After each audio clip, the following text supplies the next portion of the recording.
This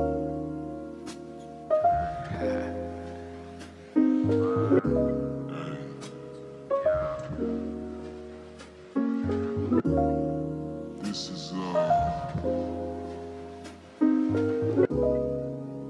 DJ Rubbish on the ones and twos. And I just come here to let y'all know it's about to get real filthy in this mother. We're here, Max. We made it. You know, we've been talking about doing this, Max and I, getting on the podcast since its inception. So I'm glad we finally got to do it. As you all heard on the intro, Max is bilingual. I lost my tan a little bit.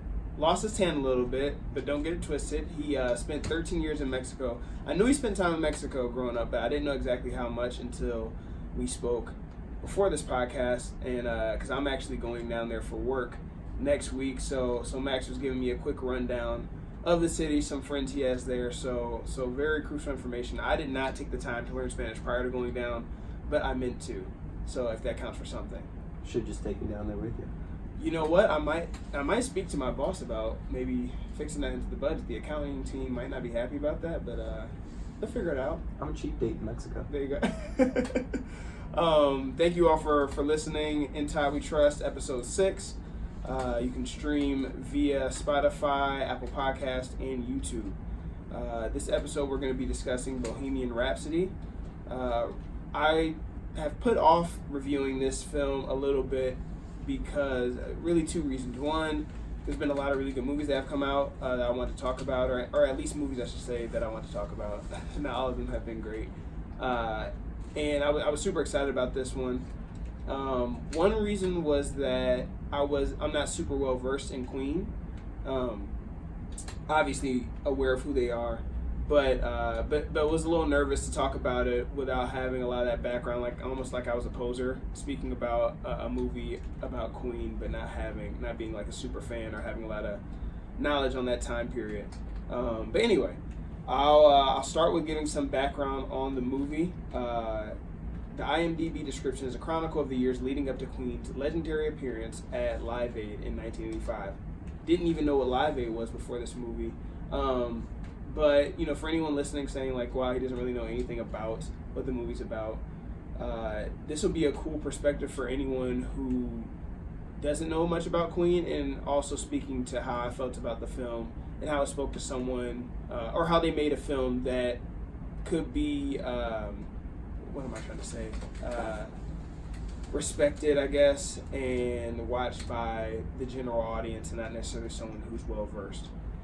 So, actually, you know, something else I meant to mention about Max. Max just moved here. Welcome him to the city. Moved back to Detroit. Grew up after he lived in Mexico. Grew up in Livonia, right? Yep. Grew up in Livonia, is now back in the Dirty D. Where did you, and you just close on a home. I don't have applause sound effects, but insert applause. Where did you all, you know, not so you all can go creep and find Max, but where did you just purchase a house at? We bought a house in West Bloomfield, so nice. All your Michigan people are going to say not the Dirty D. Not the Dirty D, yeah. Nice in suburb land. Poser. But down here as much as I can. Nice. Yeah, no, me and Max are going to connect down here a lot more in the new year, but congrats on him and Katie moving to Detroit. Hyped up. So this movie was released November 2nd, and notable cast, Rami Malek. I think I'm saying that right. I hope I'm saying that right. We were a little nervous that I might be pronouncing it incorrectly, so I tried to look it up, but don't crucify me if I said it incorrectly. He is also from the show Mr. Robot. I've been meaning to watch that. I've never seen it. I've heard really good things about it, but they're not bringing back a season. I think 3. I think they did 2 seasons of it. And it, for me, it almost is no point in me going and watching and getting like super hooked on 2 seasons, knowing that a 3rd isn't coming. So I don't know if it's really that great to watch. If you're listening, please reach out to me and say, hey, it's worth the first couple seasons anyway. He also plays a character in BoJack Horseman. I mentioned that because I just recently got hooked on BoJack Horseman, like within the last 2-3 months. Or actually, wow, it's been a little bit longer than that. It was over the summer. I started watching BoJack Horseman. It's like one of those. You ever have those shows for anyone who doesn't have cable? And I don't have cable ever since I moved out of my parents' home. So I just do streaming. Like I just do Netflix, Hulu, that type of stuff, HBO Go, and I guess what I missed out from cable a little bit was the shows that you just throw on when you're going to sleep at night. So I try to find those on Netflix now. So BoJack Horseman was gonna be that, and then I actually got hooked and started liking the show. So anyway, he's in that, and then Lucy Boynton is Mary in the movie. Another notable person. So before I jump into the podcast, shout out to my younger sister. I was in Chicago this past week, who just got her master's from Northwestern. Yeah, it was dope. So I was really proud of her. Happy to go to Chicago, see some of my friends. So that was really cool. Wait, give some of the listeners what is your go to sleep Netflix show? Oh, so now so it's funny. Whenever I try to find a go to sleep Netflix show, I end up watching it. So now I have to go. Like I did that with Bob's Burgers because I didn't know how good Bob's Burgers was. So I tried to do that, and actually it's not even on Netflix anymore. But anyway, I tried to do that with Bob's Burgers, and then end up really liking it. And now I've seen every episode and love the show. Right now it's probably I'll go on Hulu and throw on like American Dad. I think the familiarity, because usually my go to sleep shows I just put on like Adult Swim on Cartoon Network and go to sleep. So Adult Swim American Dad I'll throw on, like that'll just run on a loop and then I go to sleep. Futurama is another one, same thing, used to be on Adult Swim. I think again that just was something I used to throw on and go to sleep to. So that's my go to sleep. Do you have go to sleep shows?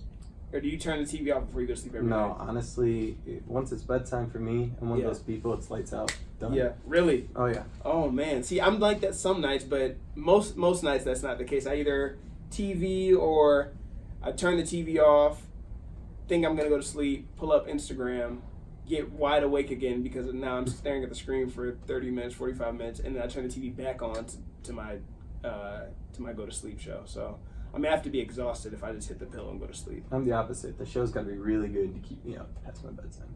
Really? Okay. All right. Well, that is Max and I's routine for going to sleep at night.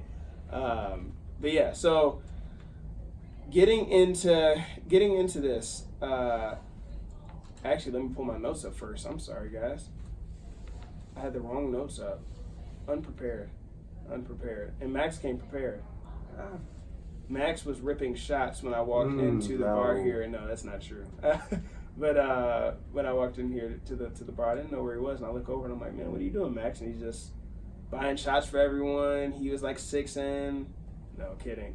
So general comments about this movie. I'm typically not a huge fan of biopics or like historical movies unless it's like historical fiction. I don't know why. It's not my thing. History wasn't my favorite subject in school. I don't know. Again, that's just not me. But I was super excited about this movie in the summer when I first saw. Actually, it might have been the spring. Whenever they released the initial trailer for this, I was super hyped up about it. Like I said, didn't know much about Queen. Obviously, was familiar with some of their songs. I also didn't realize. I'll talk about this in a second. I didn't realize how many of the songs that I'm familiar with were Queen songs. Yeah. Like there were some songs that were played prior to this. Like when the trailer came out and I started listening a little bit more Queen prior to the movie, I didn't realize that some of these songs were Queen songs. Some of the We Will Rock You. As a kid, I didn't ever think like, oh, this is a Queen song. It's a song that you knew. My background with Queen, my parents bought me a Queen's greatest hits album. Oh, nice. And that's where it started. Got it. Can't say I was the biggest Queen fan by no means, but right, but you're familiar. Right. Mm-hmm. I think that has a large part to it. I thought about that too during the movie. That a lot of what you listen to growing up is determined by your parents. Like, what is your parents' musical taste? What do your parents let you listen to? Like, I know I wasn't allowed to listen to rap for like a long time, and then I started like sneaking listening to rap, and then that was like right around the time like junior high is like when LimeWire was out, so you can kind of like download music for yourself or whatever. Like, my mom doesn't know that I'm giving viruses to her computer, and why is it running slow? It's because I just downloaded Kanye's Graduation on it. But yeah, no, that has a large part to do with what we listen to. So little background like I said, on me, it's kind of hard to rate the movie when you don't know a lot of history on Queen. On the flip side, though, I'm going to give you a perspective that probably a lot of people listening will share, at least people around our age group, where, you know, you can't recall some of this stuff, even if you knew it, even if you researched it and knew it, and you're a huge Queen fan growing up. You weren't around, so you don't really know what Live Aid was like, right? Appreciate it. Yeah, appreciate what they were. Exactly. Yeah, you can't appreciate it the way it should be. So even if you really love their music, you don't know what it felt like in the 70s and the 80s to hear it. And obviously they're, you know, way ahead of their time, and, you know, a lot of their music is timeless because, you know, we still hear it today, and it's still very much played. Like, it still gets a lot of rotation today. You know, it's not going to be on maybe the pop station, but you still hear some of these songs in movie soundtracks, restaurants, businesses, you know, whatever the case may be, classic rock, you know, radio hits, and then, you know, different like Spotify playlists, you might even still discover some of these Queen songs. So, you know, it's a lot of artists like that. You know, so Max, question for you, Max. What going into this movie, when you saw the trailer and whenever that was over the course of this year, what were you like feeling when you were looking at it? So going into the movie, similar to you, when I first saw the trailer, pretty excited. Mm-hmm. Recognized a couple of the songs. I'm a person who likes documentaries. I'll dive into those all day, and also a person who likes seeing unique talents, we'll call it. Yeah. So I was pretty excited about that. I just saw it this past week, so I'm late to the game. Right. And I was even more excited because I heard a lot of coworkers, granted some of them older, be very excited about the movie. Right. So I went into it with a lot of hype. Yeah. So I'm glad you said that. I hadn't heard one bad word about it, and some of the stuff that I knew, really all of the information I knew about Queen, and, you know, little tidbits about the movie or what it was referencing was from older people that I work with, older co-workers, or just people I knew that, you know, were real big fans of Queen when they were growing up, and, you know, some of the insight they gave me. But outside of that, I purposefully didn't do research beforehand because, again, I wanted to have like a fresh perspective, and I didn't want to do the whole. I know that, you know, if this was an artist that I was familiar with, or this was someone that, like, I grew up, you know, let's say 50 years from now they do, you know, a biopic on an artist that I really like now, I'd be nitpicky. Yeah. Like, I'd be super nitpicky, especially if I was really, if I followed their story, you know, in real detail. So Have you heard from someone who went to one of their concerts yet? No, Yeah. I haven't. Have you? No. Wow, that would be really. I mean, we probably won't find someone who went to Live Aid, but it would be really dope to hear a perspective of someone who even went to a concert of theirs. Right. You know, I'd imagine it would probably be. At least no one's admitted it to me. Yeah, right, exactly. Yeah, it's probably some lingering around. So yeah, no, that would be really dope to hear a perspective of, you know, any of these, like I'm hearing some you know, a lot of feedback on like this Elton John farewell tour, and whenever you get an opportunity to go in front of someone who's like I don't even want to call him a generational talent, because it's like it transcends like even their generation. So those talents that, you know, are like top, you know, whatever 25, wherever you want to put them, all-time musicians, composers, like that has to be like an out-of-body experience, and that's how people describe the Elton John. So you know, or when, you know, people go and see Michael Jackson, you hear about people passing out and stuff like that. I imagine it's probably similar when people went and saw Bohemian Rhapsody, or went and saw, you know, Live Aid, or went and saw Queen in person. So you know, to the point of me not having a lot of background, I think that they did a really great job making it watchable, like I said, and entertaining for people who didn't have that. Question, you know, a side off question. I wonder, you know, when they depicted Freddie's lifestyle and that he was homosexual, and that he didn't seemingly figure it out until he was already married to Mary in the movie, and then going on tour, and as they, you know, continued to blow up, that was something that he kind of discovered. I wondered if, you know, they didn't go into deep detail about it through words. You know, they showed us, and they only spoke about it for a quick moment, but I imagine that it was probably a much bigger deal at the time. You know, because you know, a lot with that fight for, you know, social equality for homosexuals, I imagine that back at that time it was a much bigger deal. And when they talked about how he wasn't received in the U.S. and stuff like that, I thought that was interesting.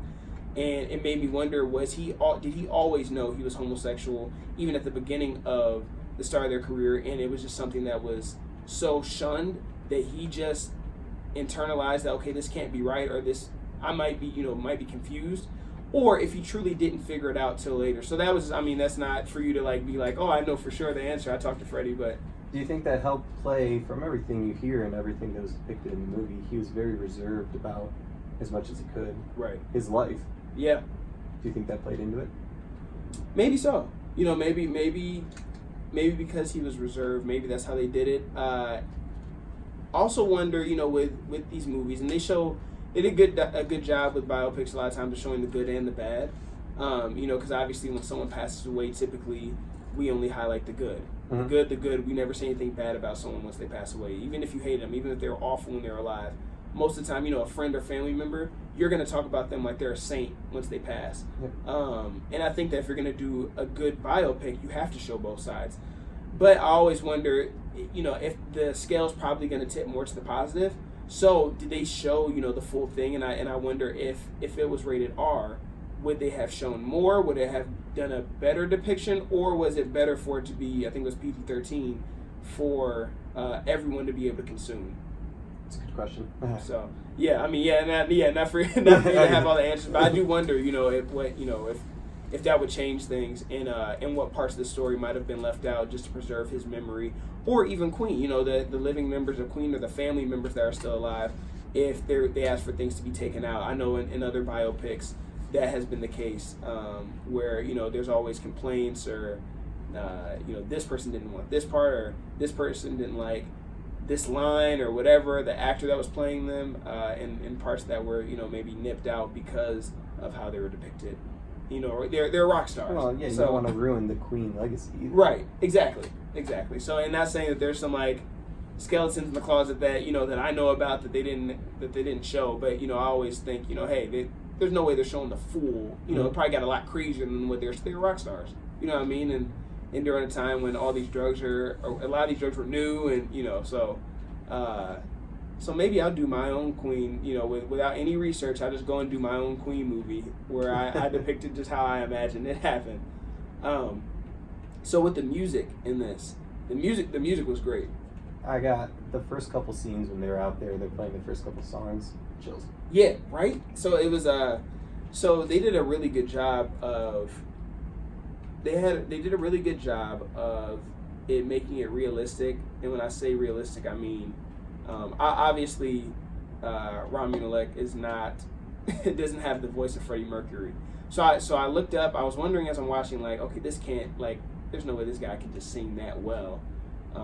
You know, what are they doing? But also, you know, you don't want to just play Queen records and just have them lip sync the whole movie. Like, that doesn't do well. So I'm like, how did they mash that? Obviously we have tons of technology, but still wondering how they went about that.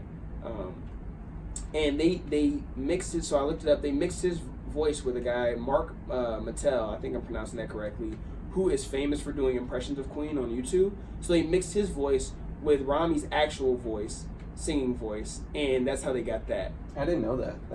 I looked at, I was so curious, because I'm like, you know, you're hearing it and you're like, okay, you know, with these things, like I said, obviously they can't just take, I assumed they weren't just going to take Freddie Mercury's voice and just play it and then just have him lip sync, and I'm like, they did it so well. So they did really well with that. It was seamless, and like you said, it gave me chills. Rami did well. I mean, Rami his did on stage was impressive. Yeah. Being able to pull out what he was in comparison to, because I went afterwards, I was like, oh, I gotta watch some YouTube videos of some of the concerts, and I was like, oh, well done. He did a great job. I did the same thing. Yeah, I did the same thing I went and watched it last night, and yeah, he did an amazing job. And I had seen that and heard that. You know, whenever a movie has been out for a while, obviously you can't help but hear a lot of the reviews, and I purposefully didn't like look up reviews or seek them out, but just naturally, everyone who I talked to who had seen it, people texting me, you got to watch this, amazing, it's amazing, it's amazing. So, and he did a great job. So, and I agree, he did an amazing job. Like I said, a lot of songs that I didn't know were Queen. One of them, "We Are the Champions," did not know it was Queen until this past summer. Fair. So, and obviously know the song, know all the words. I sing this song a cappella whenever I often when I beat people and things. And as you know, Max, I'm a very sore winner and sore loser. Max and I were on a couple IM teams together in college. Max, I did Max a disservice by not introducing him as a soccer legend in the East Lansing community. Honestly, in the United States, but intramural legend, but also on the club team. Could have gone varsity. No, but kept it to club and shared his talents with us on our IM team. And Max, when I say Max is a legend, very, very modest and very humble, but taught me everything I know about soccer. I literally did not know the rules of soccer before I went to college. So we need you to pick an EPL team now. You're a Red Wings fan. You're jumping on all the Detroit bandwagons. That's true. It's time to get on the soccer one. Okay. EPL Saturdays. Is that all right? You let me know. You send me the information. I'll become a fan. I'll go get a jersey. Start it off. That's what's most important is the jersey. Yeah, we'll write you on the right path. No Man U, no Man City. The rest you pick yourself. All right, cool. All right, yeah. You let me know. No Chelsea. I know you. All right. I know you'll steer me in the right direction. Question: would you get back on the field for a Detroit IM team? Oh, of course. I play men's league every week. Oh, you do? Yeah. I did not know that. Yeah. I didn't know. I didn't know if you retired. Hanover is very upset that I'm not at the game tonight. Man, I did not know you. I did not know you still played. Wow. Yeah. All right. It's not pretty anymore. My talents are better served on the couch Saturday mornings watching. But I play. Oh man, I did not know. Does Katie come and watch? No, she's a terrible fan. Yeah. She's a good player though. Katie's a good player. She's feisty. Yeah. She's a feisty player. Lots of fouls. Yeah. we need to get a co-ed. I'm better served in co-ed with people who, or either co-ed or a men's league where the guys like aren't competitive. Like it's just guys like maybe old guys who are just trying to get exercise. That's where I can really shine. I don't know if I'd shine in a men's league where people previously played soccer actually. You can fit in our team then. Oh really? Okay, yeah. Your team is not. Hey, it's not it's all about fun, all about winning now. Oh, good. Okay, see, if I go in there with that, as long as they're competitive, like if we go in there and we're just like losing up a storm, then you know how I get. But yeah, no. As long as my speed, can I use my speed on defense? Yeah. Oh, perfect. All right, good. We're Small good. side though, so I mean, sprints, small sprints. Oh dang, I need the bigger field. That's when it's more. In the spring, we're just prepping you for the outdoor stuff. Oh, cool. Okay. All right, I'll get loose. Yeah, I'll get it'll be loose. all right. All right, I'm glad we had that chat. That is we're done. We're done here. I just need to get on a soccer team. That was the whole point. It's recorded. We're done. It's over. Signed, sealed, delivered.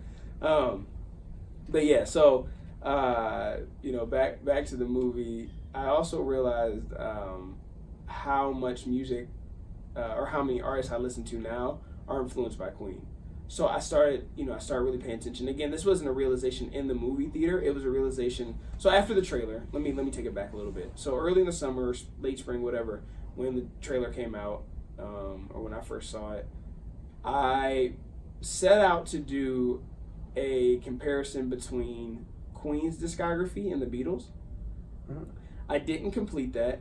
I had a big like Beatles phase in like late junior high, early high school for whatever reason. Not for whatever reason, they're a great band, one of the best ever. And just really dived into like their entire discography. So I wanted to do the same thing with Queen when I saw the trailer because the instant question came up is who's better? Obviously, people consider the Beatles like a lot of people consider them the greatest band of all time. But I am a firm believer in having your own opinion, forming your own opinion, not just following what's out there. So actually like listening to it for yourself and saying like, hey, I like these songs more than these songs, all this stuff. What I can say, I can't say anything definitively. Like I said, because I didn't go in, I haven't gotten the chance. Maybe I'll do that in the upcoming months I listened to a couple Queen albums, but didn't go into all of it. Mm-hmm. I feel like it's not fair unless I do that. What I can say for sure is that Freddie Mercury is a more talented singer than Paul and John. Now, as far as writing, writing and the actual structure and making of songs and albums, again, I have to reserve my judgment until I really deep dive. But just from what I've heard, Freddie was definitely a more talented singer than John, and was a more talented singer than Paul is. I'm definitely not the biggest music enthusiast in the world, and I won't be able to speak to that much. Yeah. But I mean, Freddie's range and what he was able to do, crazy. And like I said earlier, I mean, to the point of how often does a talent like that come about? Right. Yeah. And when they're out on stage and he's doing his thing, you just sit and watch, let it happen, enjoy, be lucky. Yeah. I mean, I feel like at least that's how it was depicted in the movie, that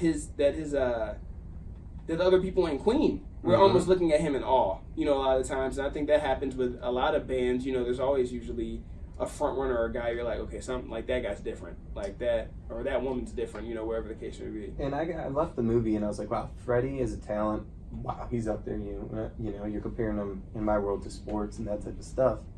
And I was like, well, what about the rest of the band? How good were they? Where do they rank? Is there such a thing? Yeah.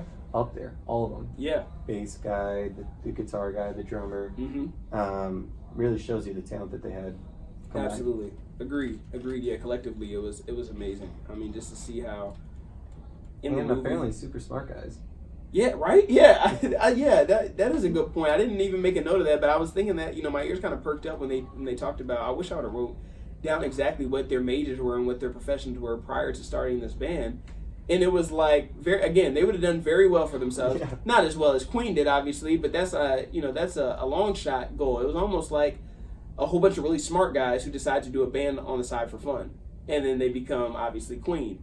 But yeah, no, that was a funny, interesting fact. Yeah, I didn't realize that. I had to go look that up. I was like, really? Yep. Okay. Wow, that's crazy. Yeah, no, that was nuts.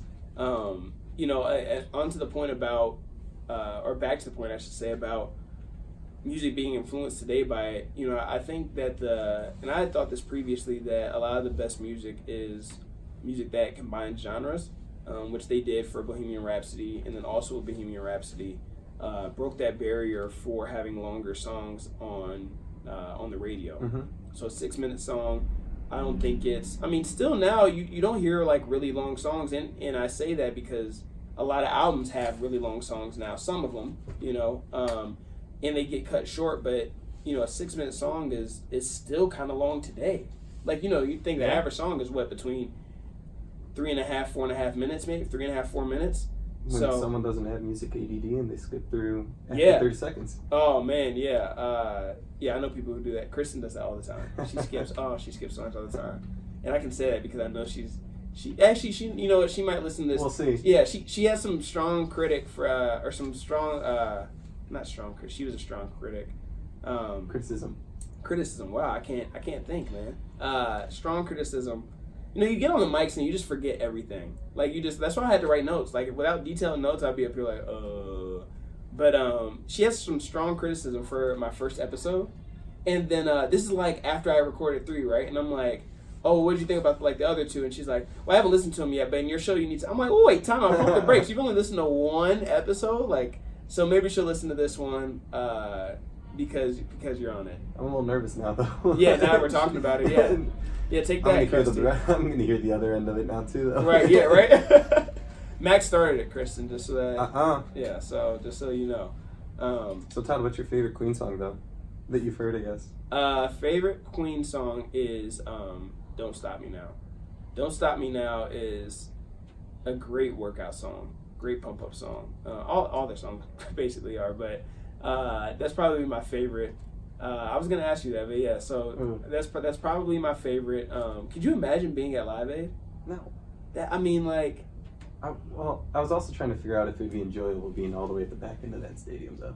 Yeah, because you're definitely not gonna make it to the front, and then that would be. That would just be nuts. And then all the people that were. Has anything been done like that since? I don't. With all those, huge. I guess not televised. I don't think.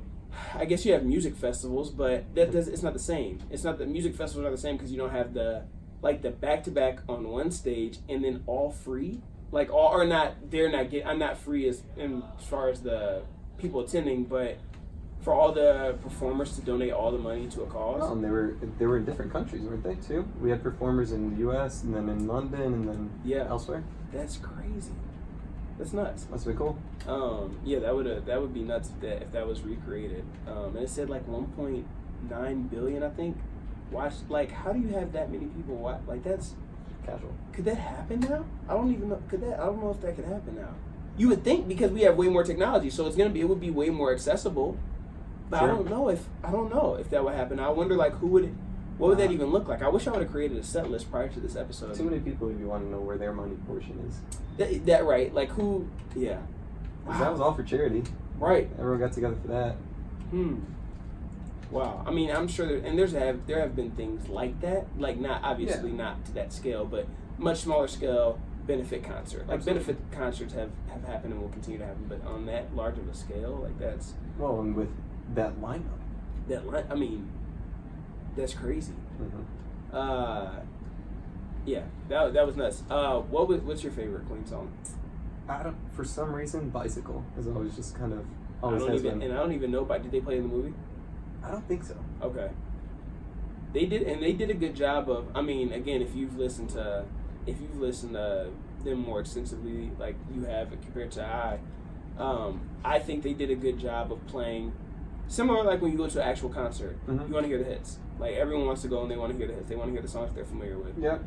If you're a real big fan, like I know like some artists who I'm a huge fan of, like I want to hear the deep cuts. Like I want to hear the deep tracks. But they did a good job in the movie of playing the ones that we know. So even if you didn't know it, even if you didn't know that was Queen, even if you didn't know, I mean, if you just walk into the movie, you just hear, oh, Bohemian Rhapsody is a good movie. You don't even know who it's based on. You've never heard of Queen. You didn't know it was a biopic. They did a good job of playing. You know, you heard We Will Rock You. Yeah. You've heard We Are the Champions. You heard it. So they did a good job of playing all the hits.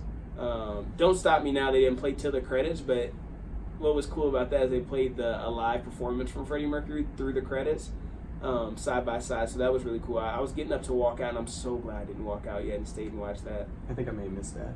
Oh, Max. I mean, obviously you go YouTube it. Yeah, exactly. Exactly. So easy now. But yeah, they played that at the end, so that was really cool. One note about, like you said, favorite song, and if we get and talking through if we can get it replicated now with a lot of big artists all coming together for charity. Who is your favorite artist? Wow. Today? Of all time, or maybe current art. We'll do that. Current artist, one of your favorite. We won't say favorite because that's tough. One of your favorite artists. I'm one of those who I exhaust an artist until I get tired of them, then I gotta go to someone else the next month. Yeah. So December 2018, I'm on the Logic train right now. Logic, okay. I was wondering, and this question kind of comes up. I saw a meme. Maybe it wasn't a meme. Maybe it might have been a tweet. Actually, this sounds more like a tweet, not a meme. Someone posed the question of if Beyonce obviously Beyonce is like one of the greatest performers of all time. Might go down as the greatest performer of all time for a lot of people in their books. Definitely of our generation. Solo performer. What does she have any classics? And someone said that, and you has a ton of hits, and at first I read it and I say, wow, this person a hater, like you're crazy, and I start thinking, I'm like, what is a classic Beyonce? Like, what is a song that 60 years from now we're like, man, they're still playing that like at parties, at weddings, And your on kids the are gonna DJ set, recognize. yeah, that they'd recognize that. There's a lot of great Beyonce songs, a lot of good ones, but like, Put a Ring on It, is that going to be playing in 60 years? What from our generation is going to be playing in 60 years? That's a great, yeah, exactly, and that's the point. I guess is that the larger point is that what are people making classic? Do they focus on classic music now, or is it more just to the next hit? No, I mean, you got to think that there is going to be something that's going to continue on. I couldn't tell you what it is. Yeah, And I'm not sure I'll be proud of it. you're right. But it'll be going. It'll be something. It is. It's just curious, but I mean, and obviously, Logic is way too close. To, I know you can't pull and be like, oh, this Logic song is definitely gonna be playing. And Right. Nah. But it is tough to. I mean, obviously, Beyonce's a good example because she is so big. And so popular and so many hits, so many number ones. Have you been to Beyonce concert? I have not. I had the opportunity to go to one this summer, but did not go. Have you? No. Yeah. I am not lucky enough. Yeah. What's your favorite concert then? So my favorite concert I've been to, and I'm not a concert guy, so I like going to small venues. I don't like like a lot of people and feeling like, okay, I'm seeing this, but I'd be better served watching it on TV or YouTube or just listening to the song on my phone. An artist called Sondre Lerche. He's one of my really random artists. I discovered him from a movie I think I've talked about on this podcast before. It's my favorite rom-com movie. probably one of my favorite movies of all time with Steve Carell called Dan in Real Life. Mm-hmm. He did the soundtrack for that movie. So I really liked the music, ended up looking into him further, and then ended up just being a really big fan since like 7th grade. Had the opportunity to go to his concert in Chicago when I lived there last year. Where was that? At Lincoln Hall. Really great venue, and the tickets were only like $20. So I'm like, I mean, I'd pay like hundreds to go see this guy. So to go see it for $20 was amazing. So in his when he came out for encore, he performed the song and then jumped and then came down on the crowd. And as he's performing it, danced with everyone as they're performing it, and came over and gave like probably 80% of the crowd, me being included, a hug and said, "Thanks for coming." So like that was like amazing. Afterwards, got signed vinyl with him, a picture with him. Game over. So I mean, it was just like one of the greatest. It was one of the greatest experiences ever. So that was awesome. So I like I said, I like going to like small venues where I can like really see. Like I went and saw Lily Allen, who's one of my favorite artists of all time too. I really like pop music. That's probably my favorite genre. I actually like music more than I like movies. So I've thought about maybe expanding and doing a little music podcast, maybe in addition to this, or adding an episode a week or something like that. It's a good transition. So yeah, and you know, I have a couple thoughts there, but I love music. But yeah, I saw Lily Allen here. That was the most recent concert I went to a couple weeks ago. Again, small venue, paid $30 to go. So that was really cool. So those are my favorite. What about you? Favorite concert? I went small venue. You'll appreciate that. Mm-hmm. St. Andrews Hall here in Detroit. Nice. So I saw Lily Allen. Yep. I saw Chitty Bang were the headliner, and Big Sean and XV opened up for him. Hey. So wow. yeah. So this is a while ago. I think yeah. they opened up at St. Andrews. Yeah. Wow. XV Wow. was still green backpack or whatever. Big Sean just before he blew up. Yeah. Wow. Yeah. I was about to say was this high school? Mm-hmm. Yeah. Wow. Yeah. Big Sean. That's when I was a really big Sean fan. Not that I don't like Big Sean now, but he's a little different. Yeah. He's one of those guys where I can't decide if he's a good artist who makes questionable music at times, or if he's a questionable artist that makes good music at times. I was having this conversation with someone the other day, and I was on the side of I think he's a good artist that makes questionable albums sometimes. But after he said the reverse, I was like, actually, you can kind of make an argument, because I liked his first album and I like some of his mixtapes. But outside of that, I haven't really loved any of his products. I like a song or two, but nothing, not a full project. So. But I do like, if someone were to ask me, I'd say I was a Big Sean fan. Anyway, before I go on a whole discussion about music, I lost like I said, I love music, and it's so closely tied to this movie, so I knew that was going to happen a little bit. Talking about music. Do you like Beatles? I know we talked about the Beatles a little bit. I don't appreciate the Beatles as much as I should. Yeah. Just probably kind of like, I was exposed to Queen when I was younger. I just wasn't that exposed to the Beatles. Yeah. So I never gained the appreciation. Yeah, it's it's so much music out there. Mm-hmm. That's what I realized too from watching this movie, and feeling a little bit of guilt. Like, oh man, like how did I not know this about Queen, or how don't I know this about one of the greatest bands of all time? And at the end of the day, it's so much music to consume. And there's so much good music to consume. There's music in different languages that I, never even tapped into because. Last pod you were talking about some Latino music. Yeah. I've got some for you. There's a couple Latino songs on my. So I create a play. I started doing this last year. Create a playlist of my top 100 songs of the year. It takes me like a week to create it because it's so tough going through and being like, man, like do I like this? It makes it a little easier because I have a running playlist right now. Or I've always done this, a playlist of every song that I've added to my library that I liked, that I really liked over the course of the year. And when the year is up, then I delete it off and just keep it going like a running playlist. And that playlist is around like 400 songs, right? So I start there, and then from there I pare down at the end of the year. So first week of December, I'll go through and do I like this? Do I like this? And then I pare down to like 120 songs. And then from there, it's like... How's that process going right now? Man, I got through. So I do have 2018 set as of last Friday. When's it drop? It's dropped. So I'll show you the link. I haven't dropped it publicly. I've just been giving it to people. I'll text a couple people who I knew would appreciate it. Like, hey, here's some heat, for the winter. So I need it. I'll send it your way. Something I pride myself on is not necessarily having like the supreme music taste or being like a music aficionado, but having a wide range of taste in genre, so that anyone who I send it to, I expect you to like at least like 5 to 10 songs on there, like really like 5 to 10. And I feel like out of 100, that's a lot for it to, because it's a lot. When you go on there, you'll see like, wow, it's like a crazy amount of different music and different styles. So I'll send it over to you. I appreciate that.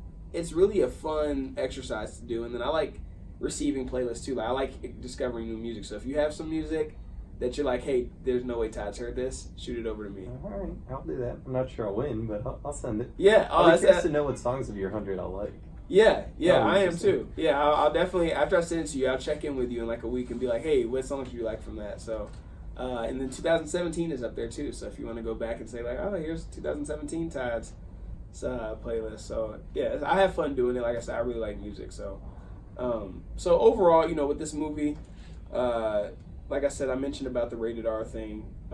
Should it have been rated R? I don't know. I don't know. Again, I don't know their full. I didn't know their story prior, so I don't know what would be necessarily missing out. It's just that feeling of, okay, they're a rock band. Okay, their Freddie Mercury was very controversial at the time. So with that being said, I imagine there's content they could have added that I don't know if it would have helped the story or not being rated R. Again, I don't know. That's just a question I'm posting out there. I don't know because I'm not a huge. Like I said, I didn't have a lot of information going in. Yeah. The movie did feel a little fast. They skipped years at times.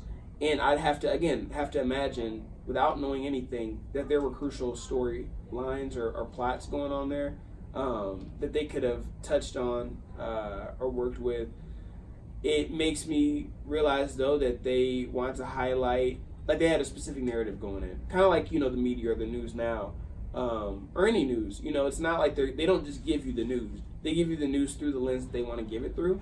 So I think the same thing with a movie or a biopic. They choose a storyline or something they want to highlight in their life. For this, it was highlighting how their path to Live Aid and highlighting how talented Freddie Mercury was. And even though he might have had, might have made some questionable decisions, referring to, him alienating himself from the band and breaking the band up and maybe being a little selfish and taking advantage of it, seems like a little bit by the guy who became his manager, Paul, and then maybe boyfriend, lover, I don't know what you're gonna call it. It never seemed like really serious, but yeah, so that's what they chose to highlight. I'd imagine if they wanted to go a different route, they could, but they probably had a lot of content to work off of. Yeah, I mean, for me, that was the big miss in the movie. Every time there's a concert scene, music scene, that type of stuff, I was completely hooked. Yeah. But I felt like they put a lot together in a very short amount of time. Yeah. Honestly, I would have loved an 8-part Netflix. Yeah. Crush out my Sunday watching this type of a thing, because I wanted more from Freddie. I wanted to know more of what made him tick. Yep. I wanted to know more about. There was that one scene where he's with Mary talking about how when he's on stage you can't miss a key. Right.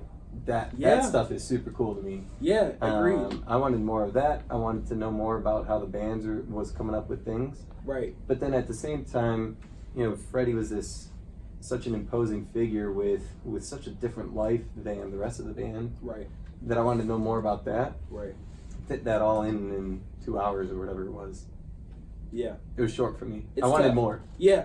So if you're listening, whoever produced this and funded this project, Max and I both want a miniseries, at least, on HBO. And I say HBO because they do really good content. I So don't have HBO. Max does not have HBO, so we want the writers from HBO, but we want it to be released on Netflix. Perfect. Thank you. Or YouTube for free.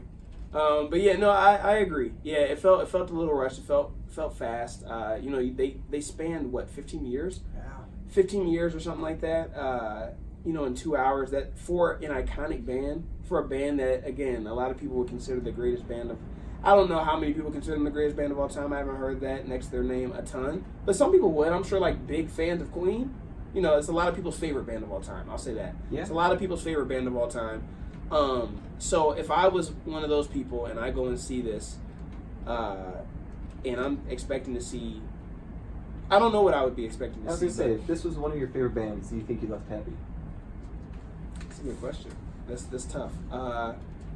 You know I everything did about think them. about. I did think about that. I'd say no. I'd say if I was a huge fan, and the reason I say no is because I started thinking about, again, like artists I like, Mm-hmm. and and that I closely followed, and I feel like if they spanned 15, 20 years of their career, and the start of it, even like how they all came together, like I'm sure there's more to the story than the old singer being sick, Freddie Mercury going, meeting them backstage, him singing, and then next thing you know, they're performing.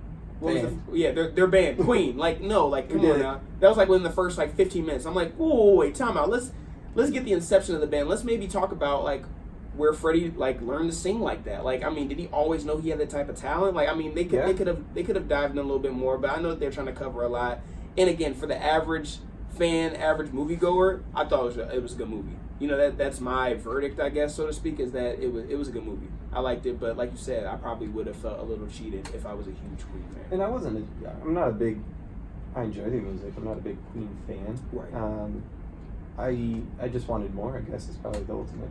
Yeah. My verdict there. Maybe 4 hours instead of 2, but I can't do that during one sitting. Right, yeah, exactly, yeah. If they would have done, I mean, me on the other hand, I am guilty of watching multiple movies back to. I mean, when I did Creed, I think I mentioned this. When I watched Creed before I felt like I needed to watch all the Rockies. I watched Rocky 1 through 4 in one sitting. I could put that on a good Netflix Sunday. Yeah. That is true. Yeah, Netflix, man, they've taken binging and just to the next. I don't know if they just coined the phrase, or I mean, I guess I would do it before, but with those shows now, we're just not having to wait. Huh? To that extreme? And then you get the... Are you still watching? Yeah. Yes, I'm still watching. Where's the remote? Yeah, exactly. I feel kind of like attacked when they send that. Like, are you still watching? Like, basically, it's like an undertone of like, you loser. Like, you shouldn't still be watching. But yeah, that is they take it to the next level. They have I posted something about this on the Instagram profile the other day. About one of their original movies, Bird Box, that's coming out with Sandra Bullock. Netflix's original content. So I guess I'm a champion of it in terms of I'll tell people go check out Netflix, and I think it's dope that they're doing that and expanding the content there. And I think that because I do think TV is, well, even though it'll always be essential, it is going to take a backseat role to streaming at some point. I don't think it hasn't fully done that yet. You can see the trend. It's close. So I think that's dope. Like, I think it's dope that Netflix is investing in getting. I mean, they've been doing this for a while of getting I don't want to say actual actors, as if the indie actors aren't legit and aren't very talented, but getting A-listers, in movies and stuff like that, and investing a lot of money. They invest a ton in content. So I want it to be good, like this specific movie that I'm referring to, Bird Box, but some of it is still, they're still getting there. Sometimes it's a hit and a miss with Netflix. But yeah, so, they're getting there. I do like that, though. I do like that Hulu does I've liked some Hulu original content. I was telling my mom this the other day I was telling her to watch, what is the one with the girl from Handmaid's Tale? She asked me, did I watch it or had I seen it, and was asking for my recommendation. I said, yeah, watch it. And I like to say that I actually started the wave of people watching it before it got all of its nominations and won all those, did it win Golden Globes? I can't remember what it won. I think it won some Golden Globes. But yeah, it got a lot of wins there, like a couple of years ago. I think it was after the first season, 2 years ago, whatever that was last year. But I want to say on record that I was telling people to watch it prior to that, and that I was saying how great it was, and the girl from, I can't remember her name, but the girl from Mad Men was on it. So I want the credit there. Just want to throw that out there, Max. Given. It was kind of a sad ending. Beautiful movie overall. With this with Bohemian Rhapsody. It's kind of a sad movie overall. I mean, he was never really happy. He was never happy, and then right when it seemingly found happiness, you know, it was when he knew he had AIDS, and he was on a timer. Mm-hmm. So it was like, you know, this is happy, but I know it's going to end. So it was kind of a relief that he found happiness at the end. I thought they also, one thing we didn't touch on, I thought they did a really good job depicting his pretty complicated relationship with Mary. Yeah, they did. They did a really good job of that. You know, I guess maybe not complicated, complex. Yeah, that's probably a good way to put it. You know, and Mary in the movie was his wife, his first wife, before he realized that he was homosexual. And then after telling her and them, you know, separating, they still remained friends. Yep. And again, like you said, they had a complex relationship where obviously she's dealing with the hurt of, wow, you know, the guy that I thought, you know, I was in love with and who I was going to be with, you know, it's not his fault, but isn't attracted to me that way. But still had so much love for her, and she still had so much love for him, and was there when he needed her, and vice versa. So she's the one to check him and put him back in place when need be. Right, exactly. So and kind of reeled him back in when he was going off on the deep end a little bit there. You know, with drugs and alcohol and stuff like that. So so they had a really beautiful relationship that kind of came full circle at the end. So, you know, that's really it. All I had on Bohemian Rhapsody. Max, what upcoming movies are you excited for? Did you see a cool trailer or anything like that this week? I know it was talked about, but Lion King. Yeah. I mean... Yeah, still high. Hey, how can you not be excited? I can talk about Lion King every week. Yeah. That Lion King trailer looks really cool. Yeah. I said this before, I'm cautiously optimistic because of the fact that they're taking my favorite movie of all time and then redoing it. So, you know, I'm going to be nitpicking, but I'm going to try to just go in and appreciate it for what it is. It looks good. The CGI is going to be good. It's going to be good. I can recite the first one by heart, so I'm going to try not to do that and say, hey, they missed a line here, or missed a song here, or a note here in the new one, and just let it be great on its own. Do you like the cast? Oh, yeah. That, I mean, the fact they brought James Earl Jones back is crucial. But other than that, yeah, I'm super hyped. My trailer, a movie that I'm looking forward to for this that I just saw this past week was this movie called Replicas. I actually hate myself for saying that I'm excited about that. It's with Keanu Reeves. I saw the trailer when I went and saw Bohemian Rhapsody. It's like your typical like robot / artificial intelligence goes wrong sci-fi movie, which I should know better and know that it's not going to be that great. But they're going to get it. But everyone watches it. Everyone knows watches the movie. You know it's going to end silly, but I'm going to still go see it. It caught my attention. They showed me just enough to get me excited about it. It kind of reminded me of what's that movie? With Johnny Depp, Transcendence. Kind of something like that if you've seen that. That movie sucks.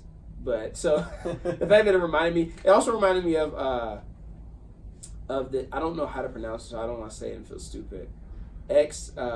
Machina? Yeah, is that how you say it? I don't know. Yeah, I was gonna guess something close to that, but yes. Have you seen that? Yeah. It kind of reminded me of that too. That was good. I did like that movie though. It was weird. I only saw it one time. Isn't that the one with like super weird ending to him? Yeah. It's really strange all the way through. All those sci-fi movies, they almost hit a point where they just get weirder and weirder. Like throughout the movie, and you're like, all right, bring it back, and they just nope, we're gonna keep getting weirder. It ends, and you're like, okay, I can work with it. Yeah, exactly. Like, don't come out with a second one. You got my money this time. But yeah, that's what I'm excited about. But yeah, that is, I think that really wraps episode 6 of In Todd We Trust. Do you have anything else, Max? Thanks for having me on. Awesome. Anytime, man.